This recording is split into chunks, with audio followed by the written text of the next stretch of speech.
निशा मुझे। चलिए शुरू करते हैं lecture number 2, motion in a plane.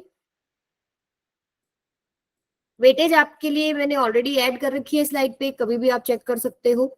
Next पे आ जाओ, रिवीजन असेसमेंट। 3 क्वेश्चन आपको दिए थे मैंने जेई से रिलेटेड, अभी वो डिस्कस करेंगे। पहले का आंसर बताइए कितना आया, और नहीं किया है तो अभी आप लोगों के पास 2 मिनट है इस क्वेश्चन को। C option ma'am. सी है, ओके। एक आंसर मेरे पास आ गया सी। बाकी बताइए क्या वो सही बता रही है? तनिषा ने निकाला ना? Yes ma'am. ओके, बताइए तनिषा ने सही आंसर दिया है या नहीं?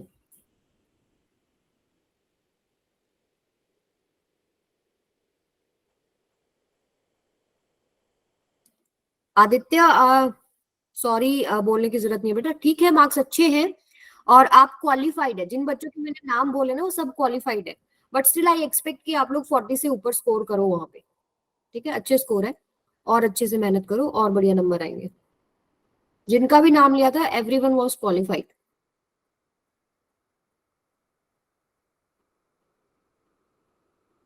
चलिए, क्या तनिषा ने सही आंसर किया है भाई? कमेंट कीजिए आपके आंसर्स।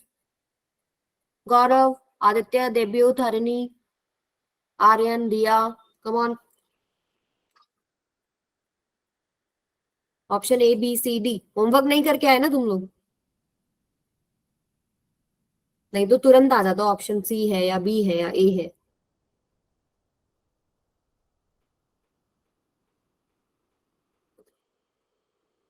हरिणी का आंसर आया है सी।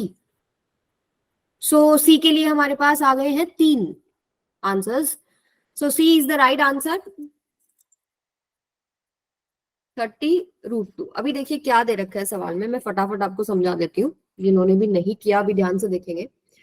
Girl standing on road holds her umbrella at 45 degree with the vertical to keep the rain away. ठीक है, वो खड़ी है, रेस्ट पे है गर्ल। ठीक है, मान लो ये यहाँ खड़ी है, अपने आप को रेन से बचाने के लिए इसको अम्ब्रेला ओपन करना है विद वर्टिकल 45 डिग्री। यानी रेन कुछ ऐसे आ रही है। अगर हम ये लेवल ले तो रेन, मान लो ये ऊपर क्लाउड है, क्लाउड से रेन आपके पास आ रही है नीचे, तो ये भी 45 डिग्री हो गया। ये आपके पास 90 है। ठीक है, ये रेन आ रही है जब वो खड़ी है। अगला आपको बोला गया है if she starts running without umbrella with speed of 15√2 kilometre per hour. अगर वो अब रन करने लग जाए by 15√2 kilometre per hour, the rain drops hit her head vertically. अब जो उसको रेन ड्रॉप्स आ रही है सीधा वर्टिकली महसूस हो रही है। ठीक है, तो speed of rain drops with respect to the moving girl is, speed of rain drop with respect to moving girl आपको बतानी है। यहाँ पर देखो velocity of rain with respect to ground आपको दे रखी है। जब वो खड़ी थी तो 45 डिग्री पे आ रही है, आप इसकी कॉम्पोनेंट कर सकते हैं। यहाँ आएगा आपके पास वी आर कॉस 45, यहाँ आएगा वी आर साइन 45। ठीक है, एक कंपोनेंट इधर है, एक कंपोनेंट नीचे है। अब जो सेकंड केस था वो बोले कि जब वो भागी है 15√2 किलोमीटर से when she is running, so जो रेन है directly hitting on her head, it means कि जो रेन का ये कंपोनेंट है v r cos 45 that is equal to v/√2 ले लेते हैं। v/√2 should be equal to जो गर्ल की स्पीड है फॉरवर्ड डायरेक्शन में 15√2। तभी तो सिर्फ आपके पास एक कंपोनेंट बचेगा जो कि डायरेक्टली उसको हेड पे हिट कर रहा है। यानी यहां से v की वैल्यू कितनी आ जाएगी आपके पास 30। हमें निकालना क्या है, that is hitting her head directly. तो यहाँ पर जो कंपोनेंट था, कौन सा कंपोनेंट बच गया, v r sine 45 that is v/√2। और v आप निकाल चुके हो, v आपके पास कितना आया है 30/√2। सो ऑप्शन सी करेक्ट है। सबको समझ में आया?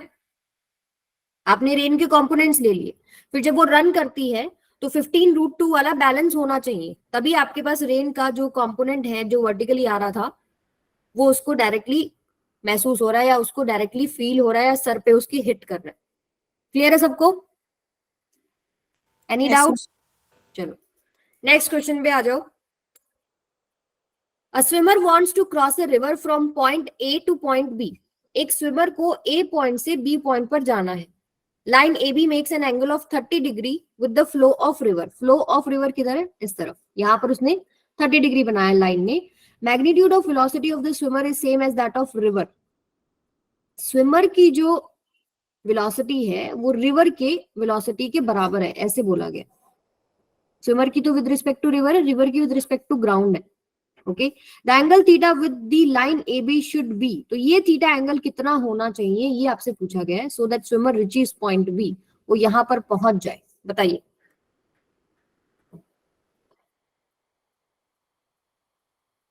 क्या आंसर है? आपके पास 1 मिनट है, सॉल्व इट। तनिषा का आंसर आया 30 डिग्री। कमेंट कीजिए अपने आंसर्स। समीर, अली,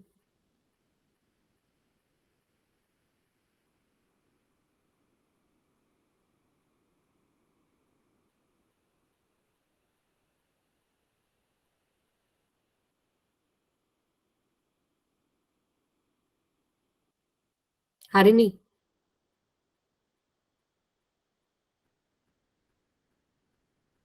देखिए, सवाल 15 सेकंड का था, बस ओनली 15 सेकंड।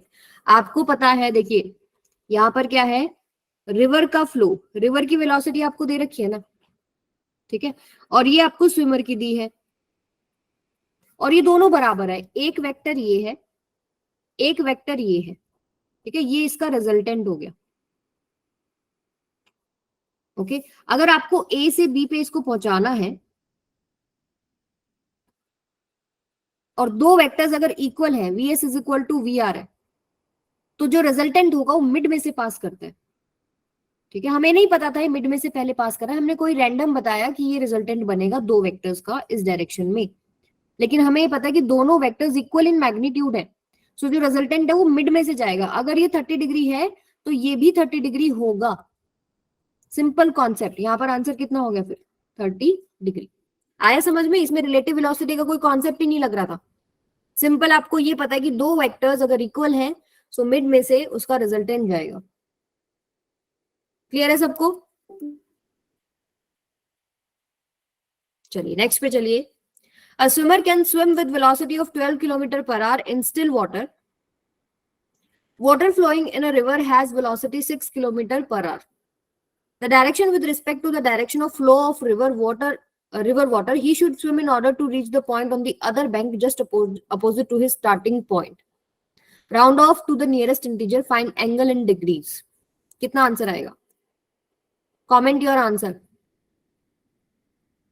Again 30 डिग्री आ रहा है?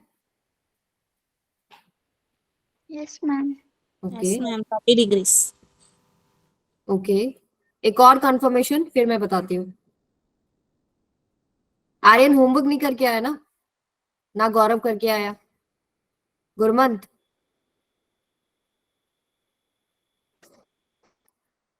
चलिए देखिए क्या क्या आपको दे रखा है। Swimmer can swim with velocity of 12 kilometre per hour in still water. ठीक है, water flowing in river has velocity 6 kilometre. 120, ma'am. 120 आएगा?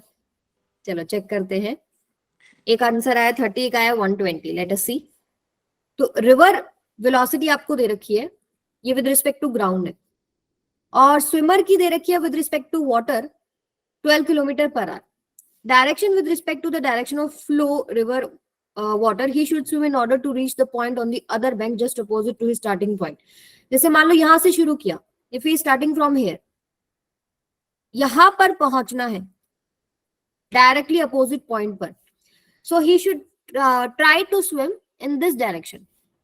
तभी जो है रिवर फ्लो का जो ड्रिफ्ट है वो उसको अपोजिट पॉइंट पर पहुंचा देगा।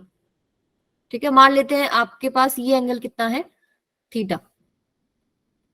ओके, सो ये आएगा 12, इधर आएगा आपके पास 12 कॉस थीटा, इधर आएगा 12 साइन थीटा, और रिवर का फ्लो है इधर 6। अगर डायरेक्टली अपोजिट पॉइंट पर जाना है, यानी कि 12 sine theta should be equal to 6, यानी sine theta should be equal to 1/2, यानी थीटा इक्वल्स टू 30 डिग्री। ठीक है, पूछा कहां से है? Direction with respect to the direction of flow of river. Flow of river किधर है?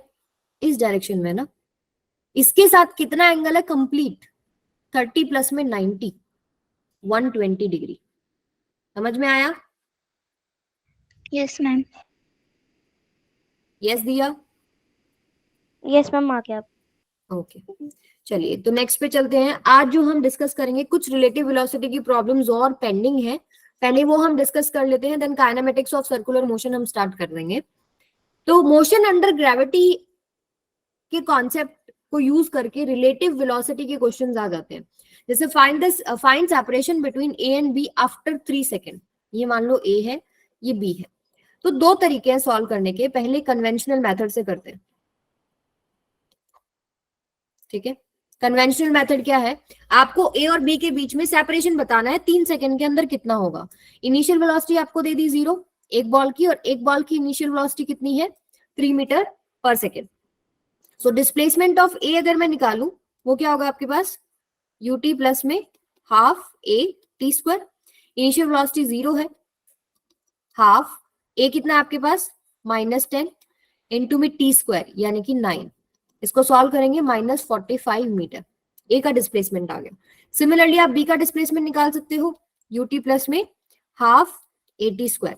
इनिशियल वेलोसिटी कितनी है 3, टाइम कितना है 3, यानी ये होगा 9, और इनिशियल वेलोसिटी डाउनवर्ड डायरेक्शन में है यानी -9, प्लस में हाफ ए की वैल्यू -10 एंड टी कितना है हमारे पास 3 का स्क्वायर यानी 9।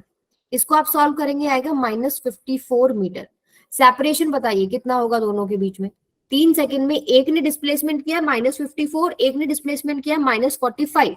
सेपरेशन कितना होगा आपके पास, दोनों का डिफरेंस, यानी कि 9 मीटर का सेपरेशन है। -54 माइनस ऑफ -9, तो कितना आएगा आपके पास, -9, ठीक है। तो अगर हम मैग्नीट्यूड में बात करें तो दोनों के बीच में कितना डिफरेंस है, नेगेटिव साइन क्या बताता है, नेगेटिव साइन सिर्फ डायरेक्शन को बता रहा है, तो सेपरेशन इज 9 मीटर, ठीक है। तो अब यहां पर देखिए, अगर रिलेटिव वेलोसिटी का कॉन्सेप्ट यूज करें,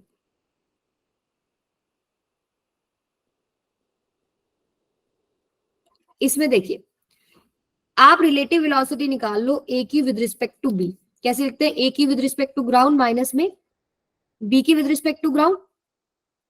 ए की विद रिस्पेक्ट टू ग्राउंड कितनी है 0, माइनस में बी की विद रिस्पेक्ट टू ग्राउंड कितनी है -3, ठीक है। तो ये आपके पास आएगा +3 मीटर पर सेकेंड, ओके। अब हम निकाल लेते हैं acceleration of ball A with respect to B. Acceleration क्या है, अंडर ग्रेविटी मोशन है, ठीक है, और एयर फ्रिक्शन हम नेग्लेक्ट कर रहे हैं। तो यहां से अगर आप देखेंगे, acceleration of A with respect to ground minus में acceleration of B with respect to ground, तो ए का विद रिस्पेक्ट टू ग्राउंड कितना है -g, माइनस में बी का विद रिस्पेक्ट टू ग्राउंड कितना है -g, तो ये सॉल्व होके 0 आ जाएगा, ठीक है। और हमें निकालना क्या है कि सेपरेशन कितना है, टाइम 3 सेकेंड के अंदर। तो separation of A with respect to B हम लिख लेते हैं u A B t plus में half acceleration of A B t square, ठीक है। तो ये जो पूरी चीज है ये आपके पास 0 हो जाएगी। यू ए बी कितना है आपके पास 3, एंड टाइम कितना है आपके पास, क्वेश्चन में गिवन है 3 सेकेंड, यानी सेपरेशन कितना आपके पास 9 मीटर। क्या दोनों में सेम आंसर नहीं आया आपका, सेम आंसर आया है नहीं आया? तो रिलेटिव वेलोसिटी के कॉन्सेप्ट से भी आप इस क्वेश्चन को सॉल्व कर सकते हैं। यहाँ पर बल्कि इजी हो जाते हैं क्वेश्चन सॉल्व करना, बिकॉज यहाँ पर रिलेटिव जो एक्सेलरेशन आती है एक ऑब्जेक्ट की विद रिस्पेक्ट टू बी वो 0 हो जाती है, ठीक है। तो ये एक कॉन्सेप्ट है जो आपको पता होना चाहिए। इसी से रिलेटेड एक न्यूमेरिकल आपको होमवर्क में दिया गया है, जिसमें एक बॉल को ऊपर से फेंका गया और एक बॉल को नीचे से ऊपर फेंका गया, ठीक है। तो वो जरूर ट्राई कीजिएगा। अब नेक्स्ट पे चलते हैं हम लोग, ये कुछ और होमवर्क क्वेश्चन से आपके। Find time when A overtakes B. तो आई थिंक ये क्वेश्चन पूछा था तनिषा ने भेजी थी ना मेरे को प्रॉब्लम, याद है, आ गई? चलो आ जाओ। देखो यहाँ पर हमको क्या करना होता है, ऐसे क्वेश्चंस में ना आप कन्वेंशनल तरीके से भी कर सकते हैं, बट रिलेटिव वेलोसिटी चीजों को इजी कर देता है। अब जैसे मान लीजिए ए को बी को ओवरटेक करना है, कितने टाइम में करना है, तो हम क्या करते हैं, initial velocity of A with respect to B निकाल लेते हैं, बी को ऑब्जर्वर मान लेते हैं, ए की with respect to ground minus में बी की विद रिस्पेक्ट टू ग्राउंड। तो ए की विद रिस्पेक्ट टू ग्राउंड कितनी है 5, माइनस में बी की विद रिस्पेक्ट टू ग्राउंड कितनी है 10, -5 metre per second. Acceleration of A with respect to B अगर हम निकालें 2 माइनस में 0, ये आएगा +2। Displacement of A with respect to B अगर उसको ओवरटेक करना है तो उसको कितना करना पड़ेगा, 20 मीटर। अब हम इक्वेशन यूज कर लेते हैं, s equals to u t plus half a t square. यहां पर हम लोग ए बी और ए बी लगा देते हैं, ठीक है। वैल्यूज आपको अब पुट करनी है, यू ए बी यानी कि -5t प्लस में half into 2 into T square, और ये आएगा आपके पास 20। अगर इसी इक्वेशन को सिंप्लीफाई करके लिख लूं मैं थोड़ा, तो टी स्क्वायर माइनस में 5t माइनस में 20 equals to 0। Solve this equation, time की पॉजिटिव वैल्यू, आपका आंसर आ जाएगा, ठीक है। समझ में आया कैसे करना है क्वेश्चंस को? चलिए नेक्स्ट पे चलते हैं। अब देखिए, find t in which they will collide, दोनों एक दूसरे की तरफ जा रही हैं।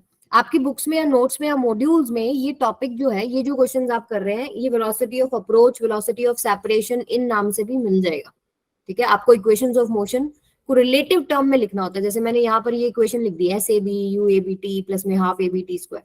तो जनरल इक्वेशन जो हमारी थी, v equal to u plus a t, s equal to u t plus half a t square, उनको आप रिलेटिव चीजों में कन्वर्ट कर सकते हो। जैसे यहाँ पर है find t in which they will collide, तो पहले तो आप देखो relative velocity of A with respect to B कितनी है, 5 माइनस में 2, 5 माइनस में -2, क्योंकि ये पीछे की तरफ है, तो आपके पास क्या हो जाएगा, ये 7। डिस्प्लेसमेंट कितना करना है ए को with respect to B, 21 metre.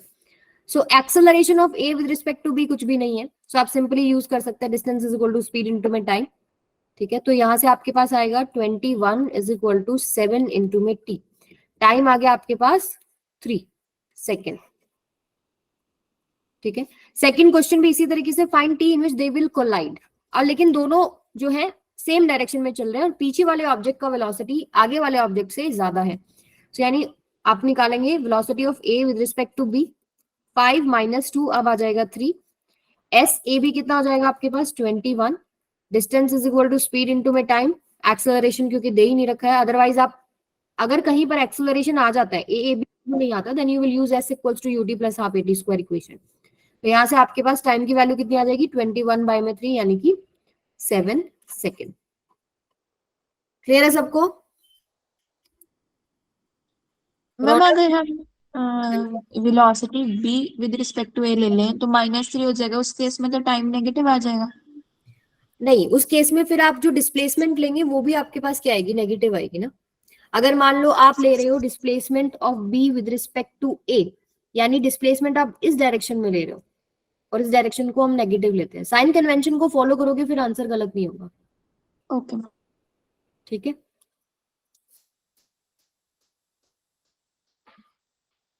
Okay, कौन कौन अभी आया है क्लास में? रौनक, इतना लेट क्यों आया बेटा? रौनक आया ना अभी क्लास में? रौनक कुमार अभी नहीं बोलेगा ये, चलिए आगे आ जाइए। कुछ और प्रॉब्लम्स है, चोर पुलिस प्रॉब्लम, जो अभी हम लोगों ने 2-3 क्वेश्चंस किए ना, कॉन्सेप्ट वही लग रहा है, ठीक है। इसका एक इंटरेस्टिंग सा नाम दे दिया, चोर पुलिस प्रॉब्लम। तो सवाल क्या होता है, चोर भाग रहा है, पुलिस पकड़ रही है, कितना टाइम में पकड़ा जाएगा चोर, ठीक है। कहां पर पकड़ा जाएगा, पुलिस के विद रिस्पेक्ट टू में कितना डिस्प्लेसमेंट हुआ या चोर के विद रिस्पेक्ट टू में कितना डिस्प्लेसमेंट हुआ, और अगर नहीं पकड़ा जाता तो कितना क्लोज पुलिस चोर के पहुंच पाया। ये 2-3 टाइप्स ऑफ प्रॉब्लम होती है। अब जैसे इसको अगर मैं जनरल तरीके से करूं, कन्वेंशनल मेथड से इसको सॉल्व करते हैं। पुलिस की कितनी स्पीड है, 20 मीटर पर सेकेंड, चोर की है 10 मीटर पर सेकेंड, ठीक है। इन दोनों के बीच में क्या डिस्टेंस है, 100 metre. Suppose after time t police will catch the thief, मान लीजिए यहां पर दोनों पकड़े जाते हैं टी टाइम के अंदर, जो चोर है वो पकड़ा जाता है, ठीक है, टी टाइम के अंदर। So displacement of police in T time कितना हो जाएगा, 20 इंटू टी, इतना डिस्प्लेसमेंट किया ना, उसकी स्पीड आपको पता है, ठीक है। तो distance is equal to speed into में टाइम लगा दिया। अगर चोर की हम बात करें, चोर का कितना डिस्प्लेसमेंट हुआ है, 10 इंटू में टी। अगर चोर पकड़ा जा रहा है, चोर का तो इतना ही डिस्प्लेसमेंट हुआ है ना, यानी जो 20 टी है that should be equal to 100 plus में 10t। यहां से आपके पास आएगा 10t इज इक्वल टू 100, यानी टाइम आपके पास आ गया 10 सेकेंड। ठीक है, 10 सेकेंड में वो पकड़ा जा रहा है। ओके, अब देखिए अगर इसको रिलेटिव वेलोसिटी के कॉन्सेप्ट से अगर हम करते तो मान लीजिए चोर ऑब्जर्वर है, वो देख रहा है बार बार पुलिस को पीछे कि कितना क्लोज है, कितना क्लोज है, स्पीड बढ़ानी है, घटानी है, क्या करना है।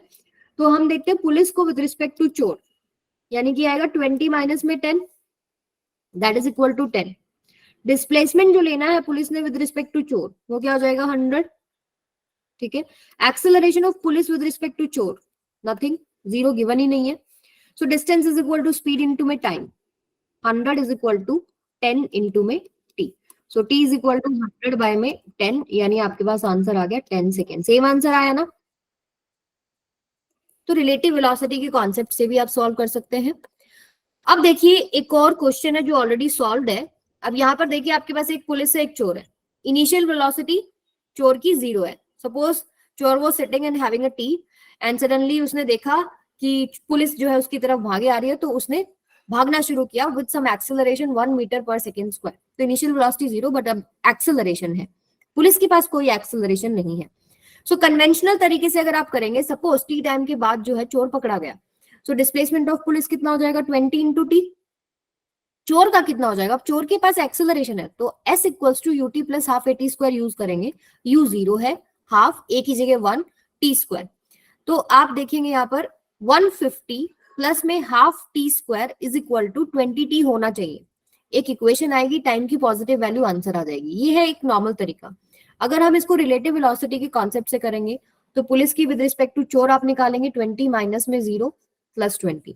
Acceleration of police with respect to चोर निकालेंगे तो पुलिस का एक्सेलरेशन तो नहीं है, चोर का एक्सेलरेशन कितना है 1, तो यहाँ आएगा आपके पास -1 metre per second square. Displacement of police with respect to चोर कितना हुआ आपके पास 150 मीटर।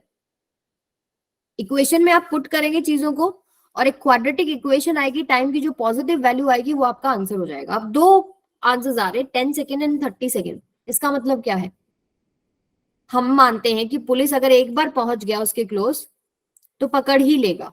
लेकिन अगर यही सवाल दो कार्स के लिए होता कि दो कार आपस में कितनी बार मिलेंगी, तो एक बार वो 10 सेकंड पे मिलती है और एक बार वो 30 सेकंड पे मिलती है। वहां दो आंसर्स है, बट इस पर्टिकुलर केस में आप एक आंसर मेंशन कर देंगे, 10 सेकंड में पुलिस चोर को पकड़ लेगी। सबको समझ में आया?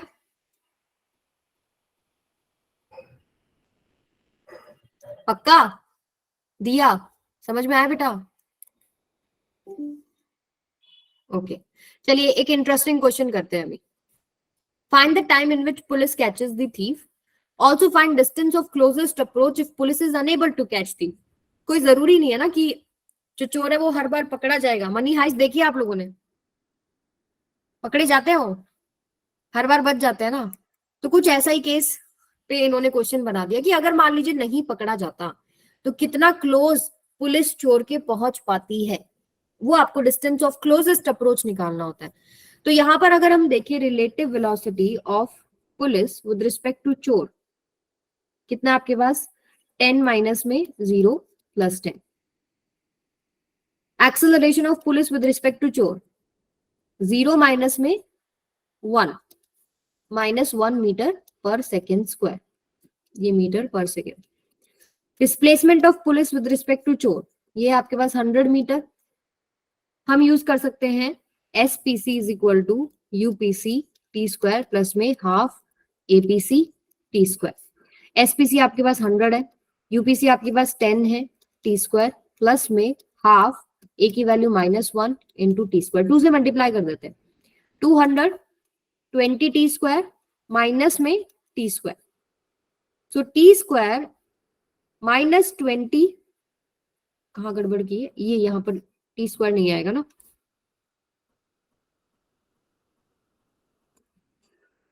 हाँ जी। सो यहां से टी स्क्वायर माइनस में 20t plus 200 is equal to 0। देखिए सही लिखा है।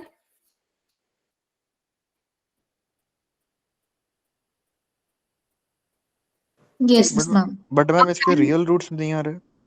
हाँ नहीं आएंगे बेटा, टाइम की वैल्यू अगर अब हम निकालते हैं minus b plus minus under root b square minus 4ac by में 2a। सो माइनस बी यानी कि माइनस ऑफ माइनस 20, ये तो हो गया 20 plus minus under root b square, 20 का स्क्वायर 400 माइनस 4, a की वैल्यू 1, c की वैल्यू कितनी है आपके पास 200 बाय में 2, a की वैल्यू 1। आप अंडर रूट में अभी चेक कीजिए, 400 माइनस में 800 आ रहा है, यानी अंडर रूट नेगेटिव आ रहा है, and that is not possible, imaginary roots है। एंड इसका मतलब ये है कि चोर जो है वो नहीं पकड़ा जा रहा। अगर नहीं पकड़ा जा रहा तो डिस्टेंस ऑफ क्लोजेस्ट अप्रोच निकालना है, वो भी हम रिलेटिव वेलोसिटी के कॉन्सेप्ट से आराम से सॉल्व कर सकते हैं। देखिए कैसे सॉल्व करेंगे। अभी देखो क्या है कि चोर के पास तो एक्सेलरेशन है, पुलिस के पास है नहीं। रिलेटिव हम एक्सेलरेशन निकाल रहे हैं पुलिस की विद रिस्पेक्ट टू चोर, तो नेगेटिव आ रही है। इसका मतलब क्या है कि अगर चोर पुलिस को ऑब्जर्व कर रहा है, उसको ये लगेगा कि धीरे धीरे धीरे धीरे जो है पुलिस की जो स्पीड है वो कम होती जा रही है, क्योंकि फोर्स और एक्सेलरेशन उसके अपोजिट डायरेक्शन में आ रहा है। धीरे धीरे क्या हो रहा है, डिक्रीज हो रही है। एक पॉइंट ऐसा आएगा जहां पर लगेगा उसको कि पुलिस की जो वेलोसिटी है विद रिस्पेक्ट टू चोर 0 हो गई है, क्योंकि एक्सेलरेशन नेगेटिव था पुलिस का विद रिस्पेक्ट टू चोर। अब देखिए इस कॉन्सेप्ट को हम कैसे यूज करते हैं। इस पॉइंट के बाद अगर चोर पुलिस को ऑब्जर्व करता है तो सेपरेशन उनके बीच में बढ़ता चला जाएगा, उसको लगेगा कि पुलिस का वेलोसिटी पीछे की तरफ हो गया। तो इस कॉन्सेप्ट को हम यूज करें, वीपीसी स्क्वायर माइनस में UPC square, this is equal to 2a SPC. So ये तो 0 हो रहा है, ये डिस्टेंस ऑफ क्लोजेस्ट अप्रोच है यहाँ पे हमारे पास, डिस्टेंस ऑफ क्लोजेस्ट अप्रोच, ठीक है। माइनस यूपीसी का स्क्वायर यानी कि 100 हो गया, ये 2a पीसी माइनस 1 इंटू में एसपीसी। सो माइनस से माइनस कैंसिल, 2 और 100 काटेंगे हम लोग, तो 50 is equal to SPC. This is distance of closest approach. ये आपका आंसर हो गया। सबको कॉन्सेप्ट समझ में आया?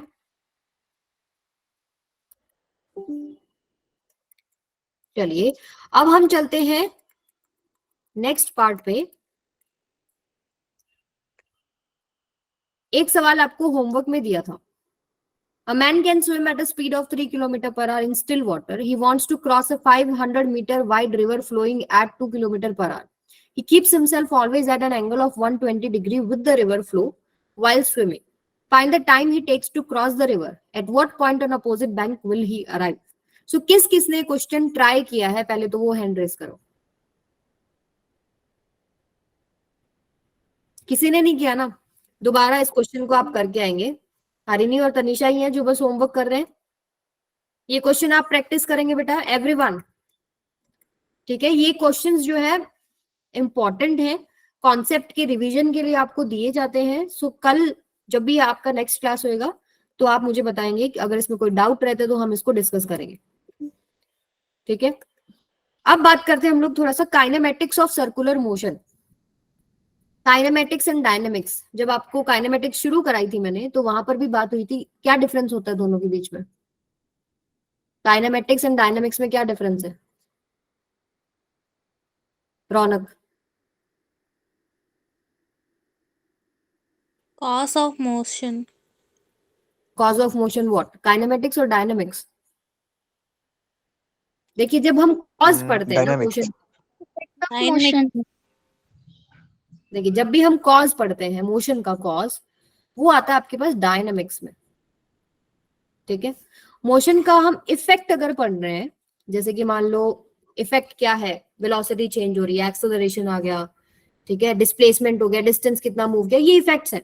इफेक्ट्स हम पढ़ते हैं काइनेमेटिक्स में। अब बात करें हम लोग काइनेमेटिक्स ऑफ सर्कुलर मोशन। अभी तक तो हम काइनेमेटिक्स में डिस्कस कर रहे थे one dimensional motion, then relative velocity in one dimensional motion, फिर प्रोजेक्टाइल भी हम लोग करेंगे डिस्कस। अभी हम जब कोई ऑब्जेक्ट सर्कल में चलता है तो उसका क्या इफेक्ट है, वहां पर वेलोसिटी क्या है, एंगुलर वेलोसिटी क्या है, एंगुलर डिस्प्लेसमेंट क्या है, ठीक है, इनके बीच में रिलेशनशिप्स क्या है, एक्सेलरेशन कौन सी है, टाइप्स ऑफ एक्सेलरेशन कौन सी है, ये सब चीजें आता है काइनेमेटिक्स ऑफ सर्कुलर मोशन।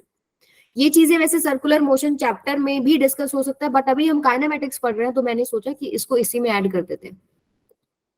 अभी आपको सर्कुलर मोशन के एग्जाम्पल दिख रहे हैं, ये वाला तो जरूर सबने किया होगा, वैसे तो तीनों ही किए होंगे। ये वाला झूला झूला है किसी ने? उसको क्या बोलते हैं, जाइंट व्हील? किसी ने झूला है? Yes, Jane. ma'am. ओके, मैंने भी झूला था बहुत टाइम पहले। तो यहाँ पर देखिए, अगर मैं एक पॉइंट ले लूं, मान लो हरिणी है यहाँ पे, ठीक है, ये कॉन्टिन्यूअस घूम रहा है, हरिणी मोशन में है, ठीक है, हरिणी सर्कुलर मोशन के अंदर है, क्योंकि वो एक पॉइंट के विद रिस्पेक्ट टू डिस्टेंस पे है, एक रेडियस है उसके पास, और हर बार वो डिस्टेंस जो है वो चेंज नहीं हो रहा उसके मोशन पे। तो यहाँ पर कौन सा मोशन है? सर्कुलर मोशन है। ये वाला भी जरूर किया होगा, करते हैं ना हम लोग। अगर मान लीजिए इसको ऐसे घुमाते घुमाते छोड़ दिया तो ऐसे सीधा जाता है, जहां छोड़ोगे वहीं से सीधा जाता है। जरूर तुम लोगों ने ये ट्राई किया होगा, एक्सपेरिमेंट तुम लोग बचपन से करते आ रहे हो, बस तुम्हें पता ही नहीं लगता, ठीक है। तो यहाँ पर ये जो मोशन हो रहा है इस ऑब्जेक्ट का, ये कौन सा मोशन है? Circular motion. ये वाला कोई गेम में रनिंग वगैरह में पार्टिसिपेट किया है?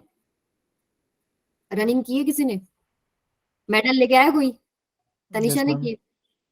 ओके, मैं मेरी स्टोरी बताऊं, मैंने भी की है रनिंग, ठीक है। और मेरे हमारे ना हाउसेस होते थे, like rose house, lily house, daisy house. तो I was in rose house. So ma'am ने मुझे तैयार किया कि आज तो रेस है, और ऐसा ही सर्कुलर ट्रैक था। उन्होंने मेरी टाई वगैरह लूज करी कि बढ़िया तेजी से भागना है, और मैं लास्ट आई थी उसमें। मतलब इतना पीछे थी मैंने रेस भी कंप्लीट नहीं करी, मैं वहीं से खिसक ली। तो ये सिचुएशन थी मेरे साथ। तो यहाँ पर देखिए सर्कुलर ट्रैक है ये, यहाँ पर जो मोशन हो रहा है एथलीट का वो एक सर्कल में हो रहा है। अभी ये हमको पढ़ना है डिटेल में। अब इसमें भी दो पॉइंट्स होते हैं, एक वर्टिकल सर्कुलर मोशन भी होता है। वर्टिकल सर्कुलर मोशन हम सर्कुलर मोशन में पढ़ेंगे जब हम डायनामिक्स ऑफ मोशन देख रहे होंगे, ठीक है। अभी आ जाओ, सर्कुलर मोशन क्या है? In physics circular motion is movement of an object along the circumference of circle और rotation along the circular path. क्या हो रहा है देखिए, कोई भी एक ऑब्जेक्ट ले लो, एक पी पॉइंट ले लेते हैं, ठीक है, ये इसका डिस्टेंस हो गया, रेडियस, ओके। ये मूव अगर कर रहा है अलोंग सर्कमफ्रेंस तो हम बोल देंगे सर्कुलर पाथ है, सर्कुलर मोशन है। अब सपोज इन टी टाइम ये जो पॉइंट है वो यहां पहुंच जाता है, ठीक है, और सम एंगल इसने ट्रेस किया थीटा इन टी टाइम। तो ये जो थीटा है इसको आप क्या बोलते हैं? एंगुलर डिस्प्लेसमेंट, ठीक है। टी टाइम के अंदर उसने कितना एंगल घुमा है इन टी टाइम।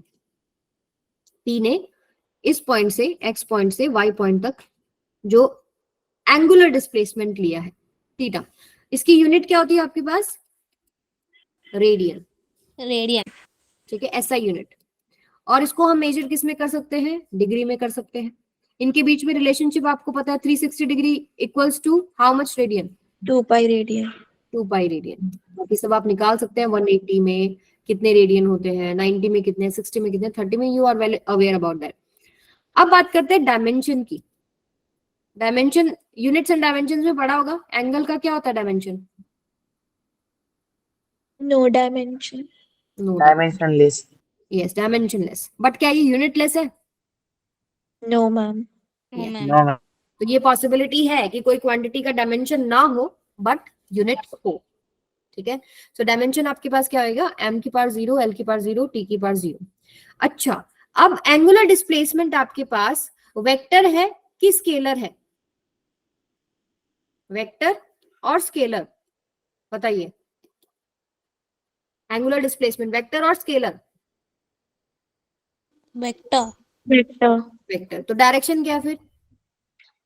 क्लॉकवाइज और एंटी क्लॉकवाइज। ओके, क्लॉकवाइज और एंटी क्लॉकवाइज। एक डायरेक्शन ये होती है और एक डायरेक्शन ये होती है। देखो, वेक्टर है और ये एक एक्सियल वेक्टर होता है, और आप निकालते कैसे हैं? Use right hand thumb rule. जैसे आपका पॉइंट मूव कर रहा है, अपने फिंगर्स को उस डायरेक्शन में कर्ल कीजिए। Curl your fingers in the direction of motion. जैसे अगर एक्स से वाई जा रहे हो, ऐसे जा रहे हैं, तो थंब इज पॉइंटिंग आउटवर्ड्स। जब यानी कि आपने एंटी क्लॉकवाइज मोशन लिया है तो थंब पॉइंट बाहर कर रहा है। आउटवर्ड डायरेक्शन को आप क्या लेते हैं? पॉजिटिव। और आप ऐसे भी बोल सकते हैं कि ऑब्जेक्ट एंटी क्लॉकवाइज चल रहा है। दो डायरेक्शन है, एक इनवर्ड और एक आउटवर्ड। एंटी क्लॉकवाइज है तब क्या है? आउटवर्ड आपका एंगुलर डिस्प्लेसमेंट आ रहा है। अगर क्लॉकवाइज होता, मान लो y से x की तरफ अगर हम आ रहे होते, डायरेक्शन ऑफ मोशन ऐसे होता, हम जिधर पॉइंट कर रहे हैं that is direction of angular displacement. यानी इनवर्ड की बात करें, साइन कन्वेंशन के अकॉर्डिंग हम इसको नेगेटिव लेते हैं और क्लॉकवाइज मोशन हो रहा होता है। सबको समझ में आई ये बात? बताइए बेटा। Ma'am Yes. जब नेगेटिव होगा तब क्लॉकवाइज मोशन होगा। यस बेटा, ओके मैम। वैसे ही साइन कन्वेंशन है, मानने को हम कुछ भी मान सकते हैं, बट जनरली ऐसा माना जाता है कि आउटवर्ड कोई भी चीज है, जैसे टॉर्क भी हम निकालते हैं तो आउटवर्ड टॉर्क को हम पॉजिटिव लेते हैं, इनवर्ड टॉर्क को नेगेटिव लेते हैं। वैसे ही एंगुलर डिस्प्लेसमेंट में भी है, अगर मान लो आपके पास एंटी क्लॉकवाइज मोशन है, आउटवर्ड थंब है, इसको हम लोग पॉजिटिव ले लेते हैं, और इनवर्ड अगर थंब आ रहा है उसको हम लोग नेगेटिव ले लेते हैं। क्लियर है सबको? Yes ma'am. ठीक है, चलिए अब नेक्स्ट पे चलते हैं। Relation between linear displacement and angular displacement क्या होता है बताओ, चलो पता होगा तुम लोगों को। एंगुलर डिस्प्लेसमेंट और लीनियर डिस्प्लेसमेंट में रिलेशनशिप क्या होता है?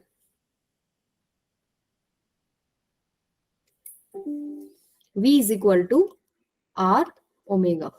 ये सर्कुलर मोशन के लिए लिख रही हूं और मैं, ठीक है। मैम ये तो वेलोसिटी के अच्छा, बीच में नहीं यस यस सॉरी, ये हम लोगों ने लिख दिया रिलेट वेलोसिटी के बीच में, हमें लेना है डिस्प्लेसमेंट्स में। So s equals to r theta, ठीक है।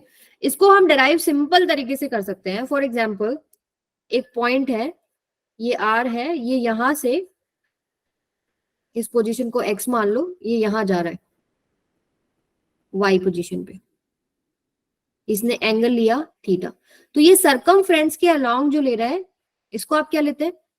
Linear displacement s. तो s equals to r theta. ये आपने फॉर्मूला भी किया होगा कि आर्क लेंथ बाय में radius is equal to angle होता है, ये पढ़ा है ना आप लोगों ने, theta is equal to l by r. ये वही Yes, चीज है ma'am. यहाँ पे। अब देखो यहाँ पर मान लो कि डिस्प्लेसमेंट जो है लीनियर और ये ले लो एंगुलर। अगर मान लीजिए 2 पाई आर पूरा सरकमफ्रेंस के अलोंग आप घूम गए तो एंगुलर डिस्प्लेसमेंट कितना हो जाएगा? 2 पाई। 2 पाई 1 अगर आपको 1 यूनिट अगर आप घूम रहे हो तो आपके पास एंगुलर डिस्प्लेसमेंट कितना हो जाएगा? आर। और थीटा अगर आप घूमते हैं तो कितना हो जाएगा?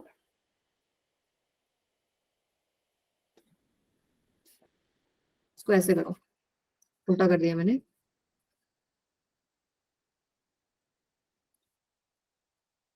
से लेते हैं, इधर ले लो आप। अगर हम 2 पाई आर पूरा सरकमफ्रेंस के अलोंग लेते हैं तो हमारे पास एंगल बनता है 2 पाई, ठीक है।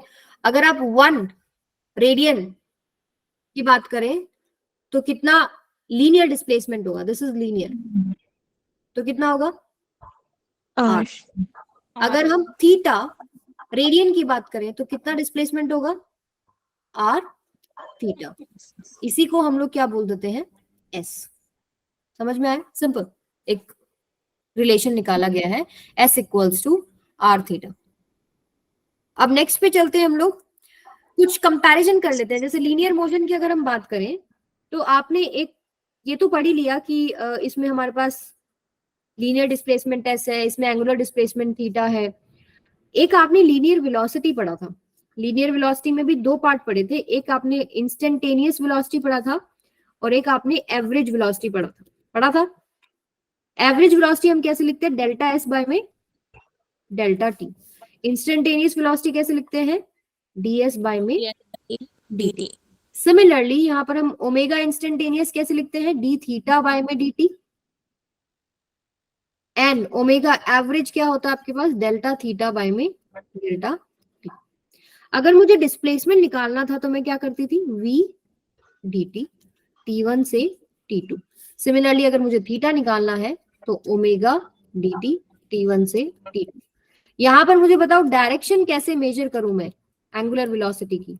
Angular velocity is vector quantity ना, डायरेक्शन कैसे निकालेंगे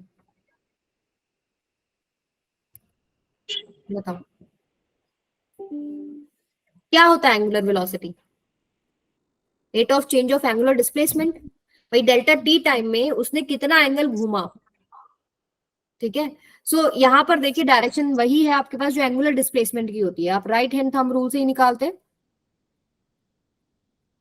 और वैसे ही करेंगे जैसे हम पीछे कर रहे थे कि डायरेक्शन ऑफ मोशन के अलोंग अपने फिंगर्स को कर्ल कीजिए, जिधर थंब पॉइंट करेगा that is the direction of angular velocity. Clear है सबको?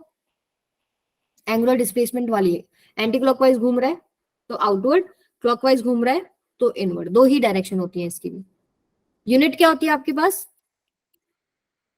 Radian radian per second. Second. Clear है सबको? Yes ma'am. चलो नेक्स्ट पे आ जाओ, एक क्वेश्चन करते हैं। अगर थीटा 2t² + 2 है, if theta is equals to 2t² + 2, then find omega in 2 second and at t is equal to 2 second. Omega in 2 second मतलब आपको पूछ रहे हैं ओमेगा एवरेज, भाई 2 सेकेंड में उसने कितना टोटल एंगल घुमा, और at t is equal to 2 second मतलब ओमेगा इंस्टेंटेनियस आपको पूछ रहे हैं। बताओ ओमेगा एवरेज कितना आएगा और ओमेगा इंस्टेंटेनियस कितना आएगा? सॉल्व कीजिए।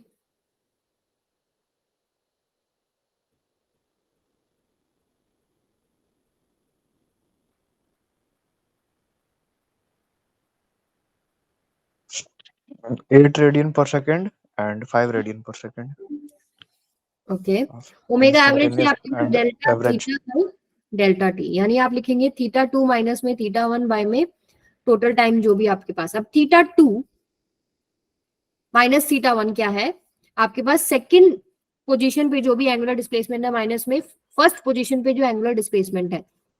तो यहाँ पर आपको ओमेगा निकालना है 2 सेकेंड में, तो पहला पॉइंट आप टाइम का ले लो 0 और दूसरा पॉइंट ले लो 2, यानी हम यहाँ लिख सकते हैं theta at time 0 and theta at time 2। तो यहाँ से आप सीधा वैल्यू पुट करो। अगर यहाँ पर मैं 2 पुट करूंगी तो 2 to the 4, 4 to the 8 and मैं 0 पुट करती हूँ तो कितना आएगा? 2 बाय में 2। सो ये कितना हो गया आपके पास? 6 बाय में, कुछ गड़बड़ करिए क्या?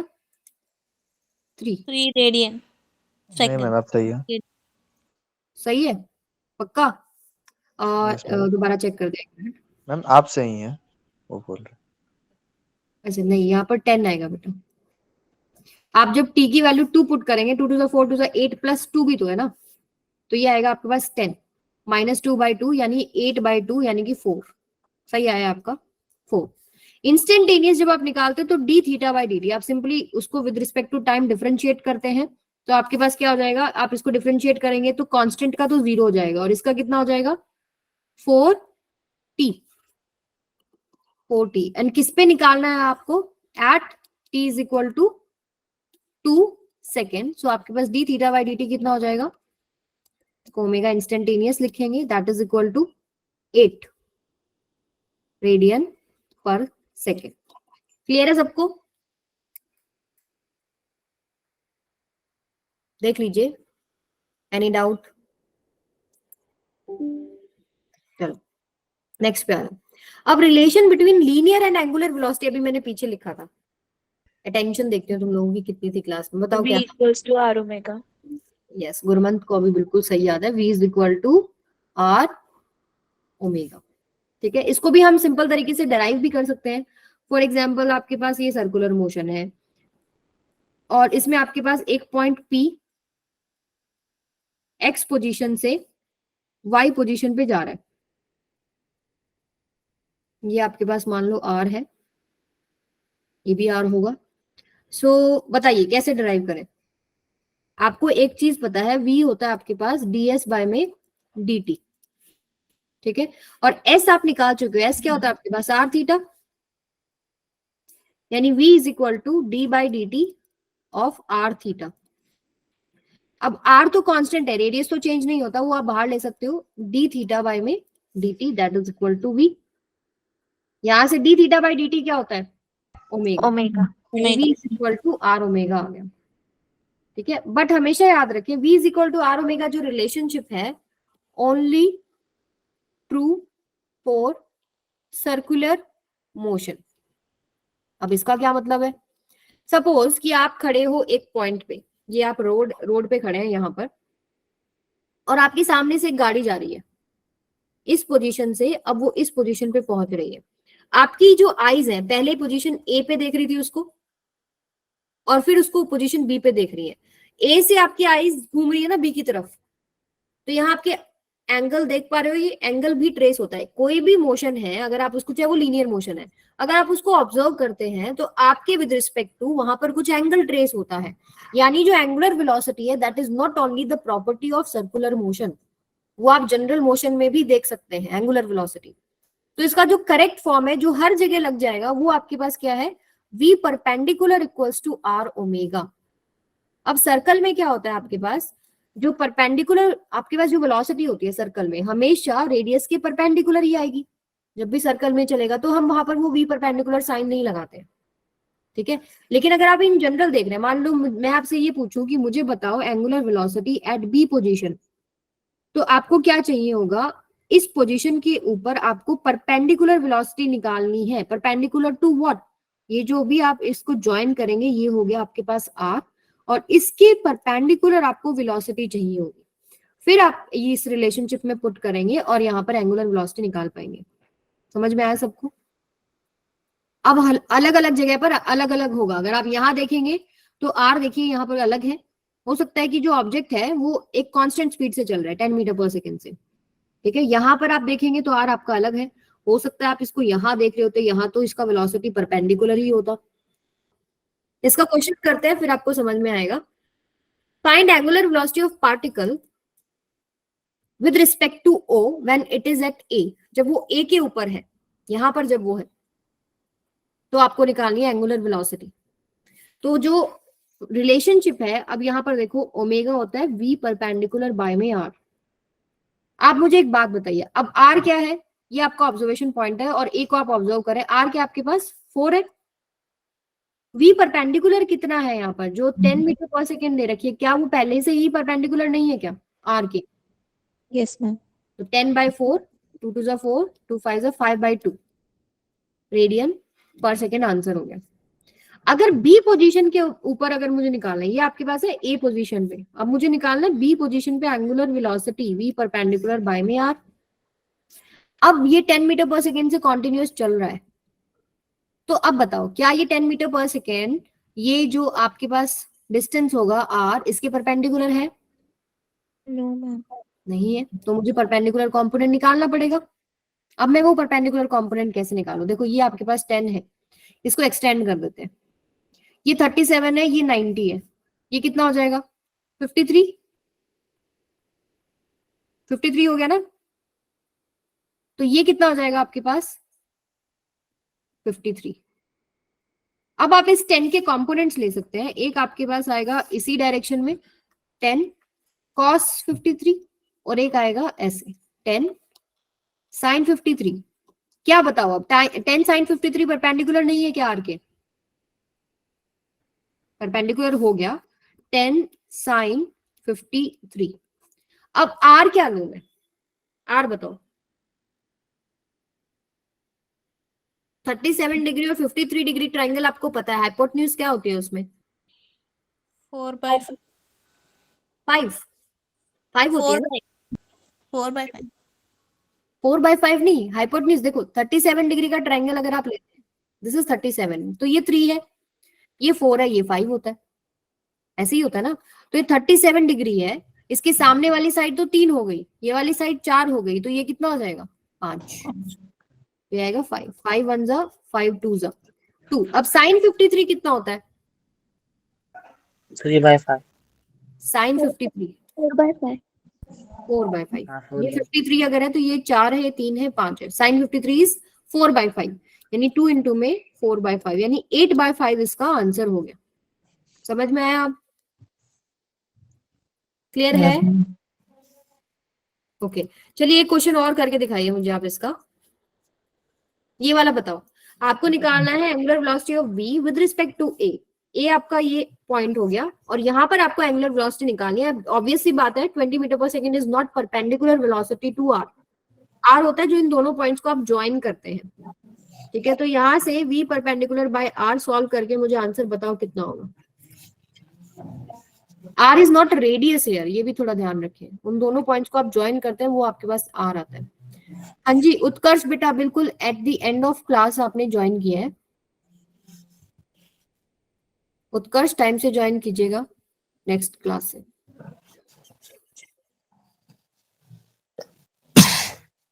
कुंदन अपना माइक ऑफ रखो बेटा।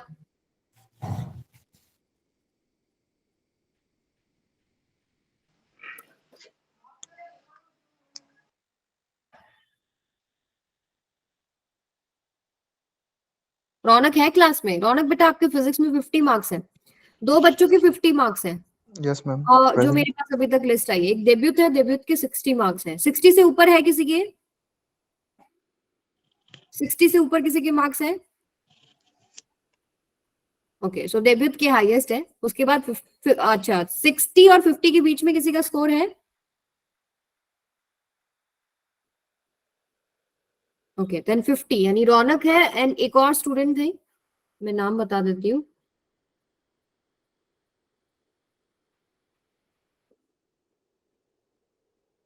सौरभ, राइट?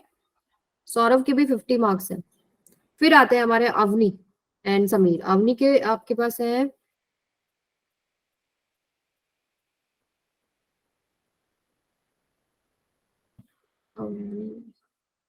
45 और आई थिंक हरिणी के भी 45 है ना? Yes ma'am. किसी के 45 से 50 के बीच में है? नहीं, तो 45 किस किस के हैं? एक तो हरिणी के हैं और एक हमारे पास अवनी के हैं, राइट? मैम मेरे मार्क्स कितने हैं? तनिषा वो मुझे चेक करना पड़ेगा बेटा, आपका रिपोर्ट कार्ड चेक करना, शायद उसमें आपके नंबर भी होंगे। डिस्कस करते हैं आपका स्कोर भी नेक्स्ट क्लास में। सो ट्राई कीजिए सभी बच्चे अराउंड 60 के आसपास तक पहुंचे। ओके, डेब्यूट के तो फुल्ली मार्क्स हैं, 15 ही तो क्वेश्चन आए थे ना आप लोगों के, 15 और एक क्वेश्चन 4 नंबर का था। अच्छा आ जाओ, वी परपेंडिकुलर कितना देखिए यहाँ पर आएगा आपके पास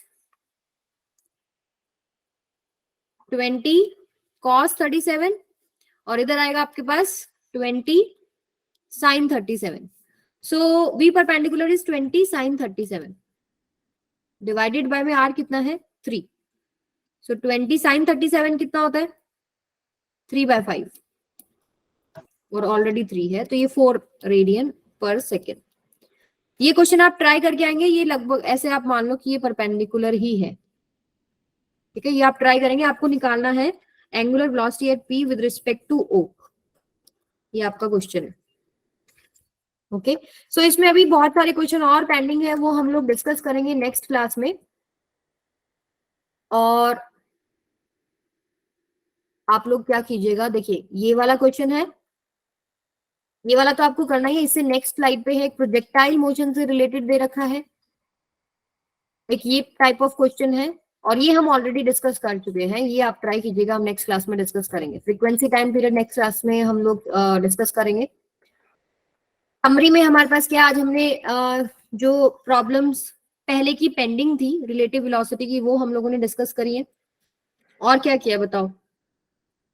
circular motion. Circular motion. Circular motion में क्या क्या किया है? Relation between angular angular displacement, yes, angular displacement, linear displacement क्या होता है? एंगुलर वेलोसिटी, अच्छा, एंगुलर वेलोसिटी, लीनियर वेलोसिटी क्या होता है? v is equal to r omega. And इससे रिलेटेड हम लोगों ने न्यूमेरिकल्स डिस्कस करे हैं, ठीक है? और इसके हमने टाइप्स ऑफ प्रॉब्लम डिस्कस करी है, और भी हम डिटेल में नेक्स्ट क्लास में डिस्कस करेंगे, जिसमें आपको मिलेगा, ये तो मिलेगा जो आज का थोड़ा हमारा पार्ट पेंडिंग है, प्लस में एंगुलर एक्सेलरेशन, लीनियर एक्सेलरेशन और टाइप्स ऑफ जितने भी एक्सेलरेशन है, types of acceleration in circular motion, वो हम डिस्कस करेंगे बेटा। एक्सेलरेशन इन इट्स टाइप्स ये नेक्स्ट क्लास का आपका टॉपिक रहेगा, प्लस जो हमारे पेंडिंग क्वेश्चंस है वो वाले। होमवर्क के लिए मैंने आपको कुछ चीजें दी हैं, प्लीज इसको ट्राई कीजिएगा। आज का सेशन हम यहीं तक रखेंगे। अब किसी को कोई भी डाउट है वो रुक जाओ, बाकी जा सकते हो।